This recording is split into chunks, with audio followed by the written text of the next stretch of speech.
What's up, everybody? Welcome to the THPstrength podcast. Today, we're going to be talking about mistakes that we've made in our jump training careers. Why should you listen to us? Because I jump really high, and he coaches me to jump really high. Specifically, he coached me to have the highest vertical on the planet. I'm not doing the pitch. Yeah, you do the pitch. I'm done doing that. Whoever talks shit, this is your fault. You guys bullied John. Bullying is bad. Cyberbullying. I decided because of it, I'm raising the price to something infinitely high. Yeah, THP is now going to be $9.99 per month. Yeah. Just kidding. It's actually only $99 per month. If you want to go sign up, go to THPstrength.com. $9.99, like $9.99. No, $999.99 per month. That's what the price is going to be. Okay, all right. Yeah, all jokes aside, go to THPstrength.com if you want to get coached by both of us. John's actually a nice guy. Thanks, man. He might seem like a dick, but he's not. I told Andy the other day, I told my girlfriend, she was like, why are you such an asshole? And I was like, I am an asshole. Yeah. And I was like, I don't know. But look, he's an asshole that can make you jump higher. It's because I care. I'm an asshole who cares. Yeah, That's what I would actually say. I care a lot. That's why I am an asshole. So put your feelings aside. Let John talk shit about your jump technique. At least it's honest. Yeah. He's an honest asshole. I just want you to be great. I just want you all to be great. I'd rather have an honest asshole as my coach than a kind buddy. Than a nice fake person. Yeah, exactly. A nice fake person. I mean, I do believe in building a relationship, but it's like you got to have. It's like children. You got to have an authority to and boundaries and standards, and then you also have to have an existing relationship. I have both. It's just that the sarcastic asshole side happens to come out a little more frequently than it probably should. And there's nothing wrong with pitching our services. You know what I mean? That's what we do. Here he is. Austin's late. Too bad we started the podcast, Austin. But yeah, go sign up if you're interested in coaching, or just use our free tips here. But if you do like the video, helps push it out to more people. All right. That said, we are going to be talking about the biggest mistakes that we've made in our careers as athletes and jumpers. So you can go first. I know what my first one is. Do you know what your first one is? Yeah. Go ahead. My first one is letting injuries get too bad before doing something about them. Our friend Austin has arisen. We're talking about mistakes we wish we could take back. What is that? We should give them a discount. No, 10%. it's too late. It's too late. You've already missed it. You're right. Wow. Are you ready to go crazy? Are you ready to change your life? Are you ready to wake up every morning a little bit sore but content with your progress? If you've been weary, sign up for THP at THPstrength.com with code THP for 10% off your first month. It's worth it. And if you're just going to be a one and done, we don't want you. No, we like commitment. Because one of the mistakes that I wish I had never done is stop training. There is a time where Isaiah did betray me. No, No. There's actually a specific period of time where I stopped There training. actually is a period of time where he stopped training with me. And is that what you're talking about? No. I stopped. I didn't train for a year. What? I only When? jumped. Oh, yeah, but that's still kind of training. Not really. But actually talk about that as a mistake because that is relevant. Yeah. I made a lot of progress lifting for about 2 years. And then 1 year, I was like, I'm going to take a year off of lifting. And my vertical went from probably like 44 to like 40 or 39. And I ended up being very, very injured. And I have not stopped lifting since then. So that's my first mistake. Don't stop. Stick to your training. Your turn. Good advice. My turn? Yeah.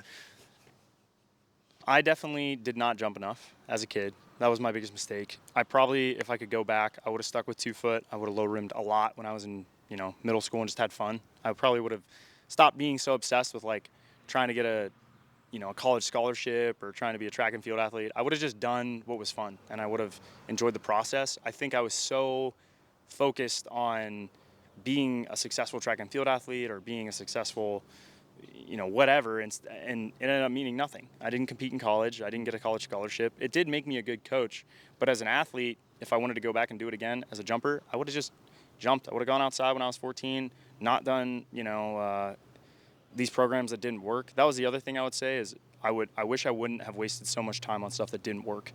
I wasted so much time on stuff that didn't work, and that's partially why stuff didn't work? I did jump manual, didn't really work. I did a little bit of air alert actually, didn't work. Vertical jump Bible. I think vertical jump. No, that's the one you did, right? Yeah. Well, I read it. You read it? I don't think I did that. I read every program and didn't do them. I was like, I'd rather jump. Yeah, I did.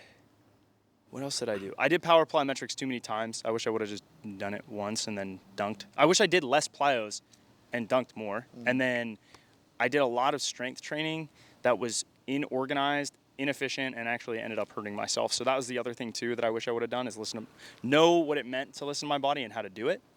Like, I had no idea what I was doing. I just thought squat more, better.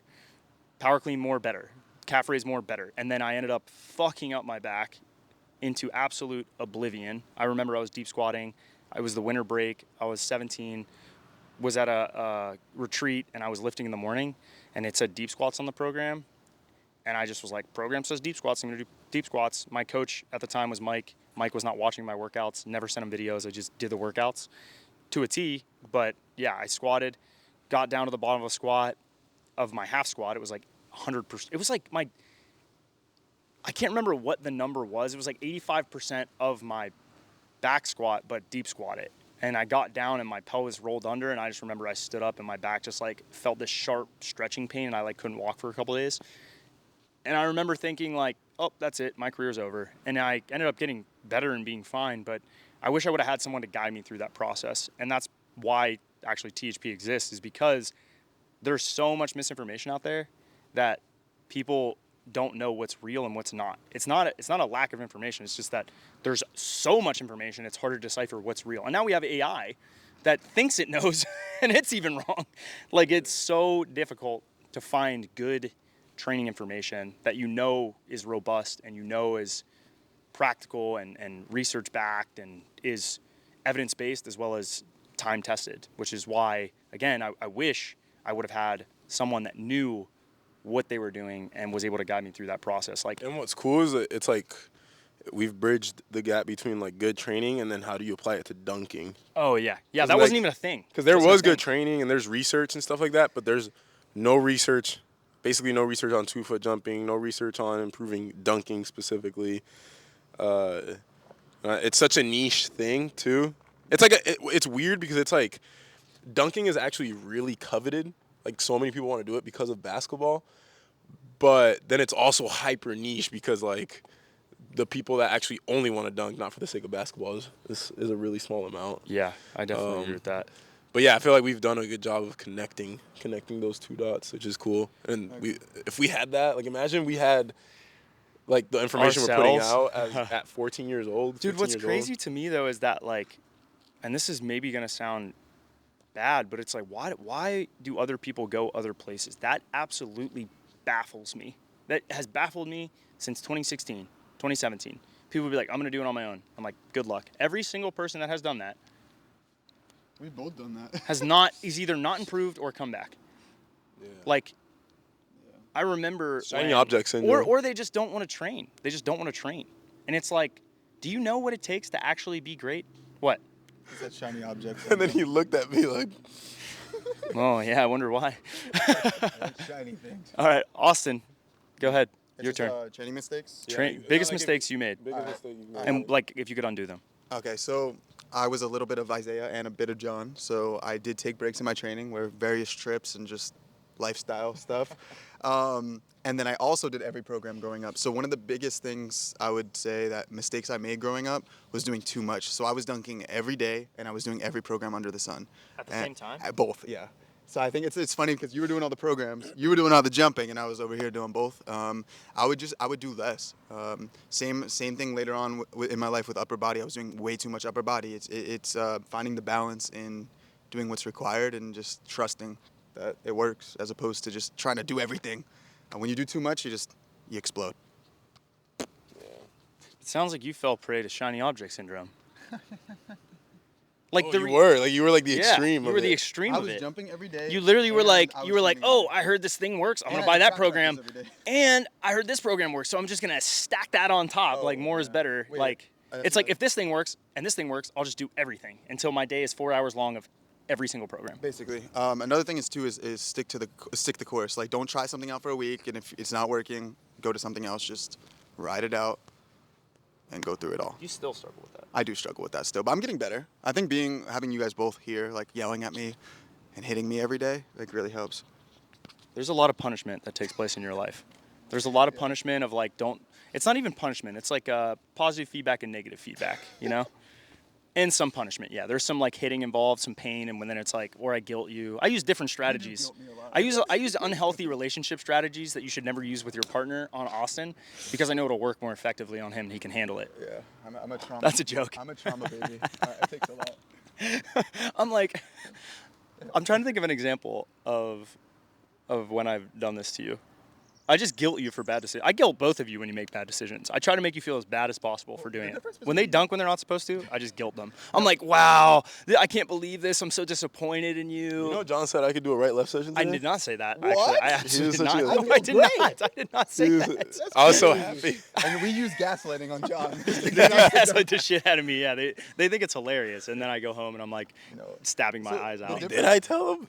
The difference between me younger and me now, though, is when you guilt me, I actually feel bad. Before I'd be like, Man, he doesn't know what he's doing. He doesn't know if he's vertical. he doesn't know my body. All right, that said, I feel like that is that adequately covered, Isaiah? Yeah, I was gonna. I think a good spot to end it is like, it all comes down to falling in love with the process, making the work the goal, and just like just genuinely enjoying training itself. Yeah. And if you can fall in love with the process, you'll go a long way. And obviously, we want you guys to be great and be successful. We believe that we're the best at what we do. We try to give you guys, and especially if you're one of our current athletes, we do our absolute damnedest to give you the absolute best that we can every single morning. We get on and we try to help you guys be great. Now, if you're discouraged because you're not like jumping a certain height, or you're not where you think you should be, or you're worried about if this is the right decision for you or this is the right path, I can with 1,000% certainty say there is no better place for you to direct your time and energy than working with us. But you have to stay the course. You can't, like, if you fall into this process of like not buying into it, it's game over. You're done. You're never going to be successful. You're going to keep jumping, program hopping, and Also, you're not going to be successful as an athlete. I also want to add this. That's not even my opinion. That's fact. Yeah. I want to add this. You have to like enjoy it too. I think a lot of people try to force like passion, if that makes sense. Dunking should be fun. Yeah. Jumping high should be fun. Yeah. It is fun. It is fun. The training can be fun, too.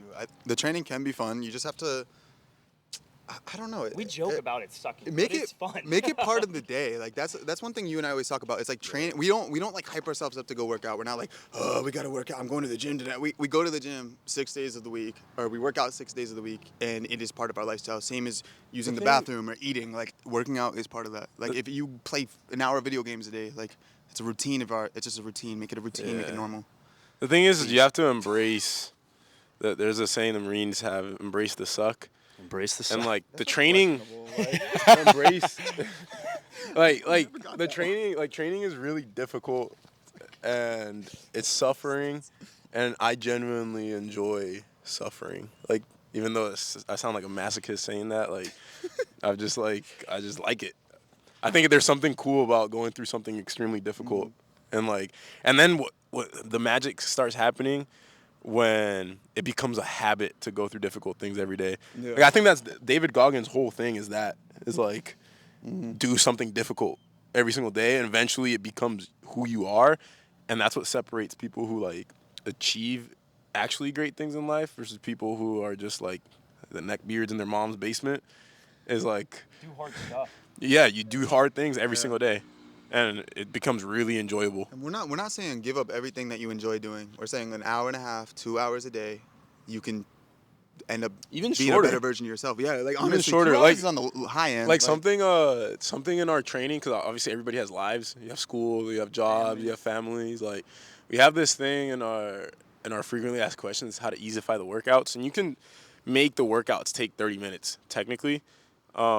But I think as long as like once a day you do something that's difficult, and you get through it, like you'll go a long way.